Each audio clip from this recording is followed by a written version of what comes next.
If you have chronic neck pain, you may also be the kind of person who tries to keep everyone around you happy. Maybe you're someone who says yes when you mean to say no. Someone who can read the mood of a room the second you walk into it. Someone who tries to meet everyone else's expectations. As a chronic pain counselor, I see this pairing of neck pain and people pleasing in my clinic all the time. It's not a coincidence. In this video, I'm going to show you why this connection matters, why it's keeping you trapped in pain, and the one thing that you can do about this that will actually release your neck pain.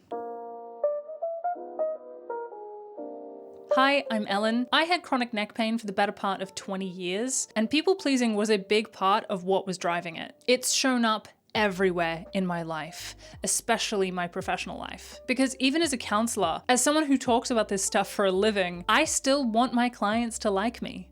Or should I say, I'm afraid that they won't like me. And in the past, that fear has driven me to perform an extra layer of bubbliness and agreeability. Which is weird because I am a pretty friendly and laid back person, but I still felt the need to make sure that my clients knew I was friendly. Like I had to really drive it home, rather than just let myself be myself. And the physical toll was intense.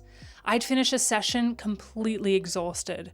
My neck, my shoulders, my jaw were all working overtime to hold onto this mask. I would even get headaches at the end of seeing new clients, all in the effort to look like I was good enough. And the annoying thing is, the mask didn't even work. This extra pleasantness actually created a wall between me and my clients. They were getting a performance of me instead of me. It took me a long time to realize that trying this hard to make people like me was actually pretty manipulative. I wasn't letting people make up their own mind about me. I was trying to make up their minds for them. So I made the conscious decision to let people have their own opinion of me, which meant allowing for the possibility that someone might not like me and letting that be okay. That's not proof that I'm bad or that they're wrong. That's just the nature of human relationships. It took practice, but my body gave me the immediate feedback that I was on the right track. No more post-session headaches or neck pain, way less exhaustion, and my job became far more enjoyable. And my connections with my clients got deeper because they were finally connecting with me, not this controlled version of me. So what strikes me when I look back at that story is that almost none of what I was afraid of was real. I didn't actually know what my clients thought of me. I was reacting to what I imagined they thought of me, what they could potentially think. But let's remember that even though these thoughts are imagined, these assumptions are created inside our minds, the pain that this fear creates is very, very real. The tension is genuinely there. The headaches are awful. None of this is imaginary and none of it is your fault. But your nervous system doesn't fact check. It doesn't pause to ask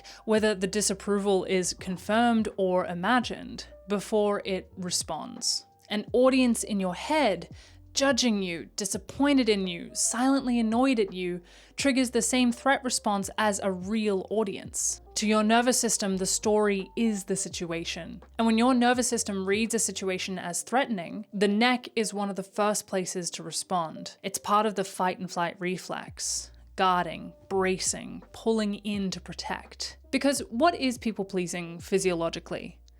It's threat scanning. It's your nervous system treating other people's possible displeasure as danger and monitoring for it constantly. Reading faces, analyzing tone, checking the temperature of every room. That's hypervigilance. And hypervigilance is a body state, not just a mental one. A body that's always scanning is a body that's always tense. Obviously, part of why I see people pleasing and neck pain together so much is because I work with people with neck pain who are seeking this kind of counseling. That's a self-selecting group, so my data is obviously skewed. It isn't a hard and fast rule that this always shows up in the neck. For some people, these symptoms show up as gut issues, skin problems, lower back pain, anxiety. The list of possibilities is endless. But I do think that neck pain is a very common one because of how fight and flight activates our body. So that's why I like to work with neck pain. but this can be applied to all other symptoms. This isn't really a problem that you can solve once and be done with it. This is something you will need to practice, but it gets easier the more you do it. I have to practice reining in my brain and nervous system every time I put out a video. I feel like I'm handing strangers a reason to dislike me. And the abstract idea of that somewhere out there, someone is thinking negatively about me, that has had me riddled with pain and anxiety in the past and held me back from making this channel for ages. But oddly enough, when I find out that someone actually doesn't like me or actually disagrees with me, I weirdly feel fine about it. I even sometimes feel a bit of relief. Because then I know. It's not abstract anymore. It's not the mountain that my brain convinced me it would be. It's just the molehill that it is. The trap that we stay stuck in is that a nervous system that treats being disliked as genuinely dangerous will keep your body in protection mode. And no treatment aimed at the neck or any singular body part or symptom can switch that off. So if your nervous system is treating other people's displeasure as a threat, then recovery means teaching your nervous system that being disliked is survivable. And this is where boundaries come in. Now, when I say boundaries, you're probably thinking the big external ones. Telling someone no, pushing back on a demand, refusing to absorb someone else's stress. And yes, that's often exactly what's needed. But some boundaries are internal. They don't involve other people at all. They happen entirely between you and the audience in your head. This is something that I had to learn the hard way, that with that imagined audience or that imagined displeasure of other people, you can't just logically convince yourself out of it. You know when your mum said they probably weren't even talking about you, but it turns out she was dead wrong and those girls totally were bitching about you at lunch? Well, that's what your brain is going to say when you try and tell it, there's no reason to worry, everything's fine, they probably don't actually dislike me. No one's judging me, it's okay. Sometimes it just isn't possible to positive think your way out of a problem like this. So the only other alternative is accepting it. Yes, it's true. Some people will not like me. And that's okay. That's okay. That's okay.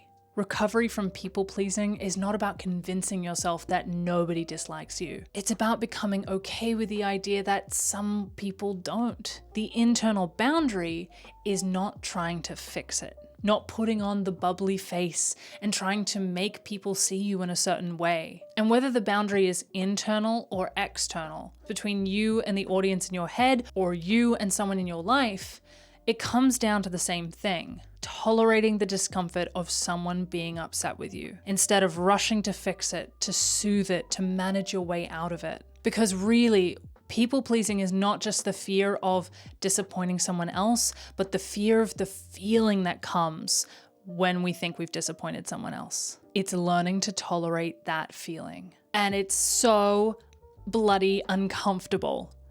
Especially at the start when it's new, because it goes directly against what's kept you feeling safe your entire life. Setting a boundary is uncomfortable by nature. If it wasn't uncomfortable, the boundary probably didn't need to be set in the first place. A boundary exists because it will be pushed up against, which means that there's going to be discomfort from the pusher and the pushy. But look at what that discomfort actually is. Part of why I was so afraid of my clients not liking me was because I wanted them to be comfortable. I wanted them to feel safe with me. I wanted them to feel good. But I have to accept that I don't control that. Their reaction to me is their business. They are autonomous adults who get to decide how they feel in any given moment. All I can do is show up and be as genuine as I can be. To be the real me and not some fake, bubbly, shiny version. The more I practice that, the simpler my life gets. And the less pain I have. I have less neck pain, fewer headaches, and way more energy at the end of the day. It's the same for setting boundaries with other people. When you say no, when you set the terms, how they react is not your business. And this is where recovery really starts. Sitting with the discomfort of someone being upset with you, possibly not liking you, whatever it is, and letting that discomfort come up and letting yourself feel it, letting it be there without trying to fix it or quell it or soothe it, you show your nervous system that you can survive it, that you are safe despite this horrible feeling. That is actually what changes the nervous system and its effect on the body, including the neck. You don't have to get this right straight away. Keeping everyone happy is what has kept you feeling safe for a really long time, and it will not undo itself in a week. Be really easy on yourself and start slow and small. Your body will give you the feedback that you're on the right track in time. Now, people pleasing is just one factor that can cause neck pain. And if you have chronic neck pain and you've been given all the standard advice with no success, this video will show you why the standard neck pain advice doesn't work and what to do instead. Or if you'd like an introduction to how to actually sit with this discomfort in the body, check out my somatic tracking video here. All right, my dears, thank you so much for being here, sending you so much love, and I will catch you in the next video. Bye.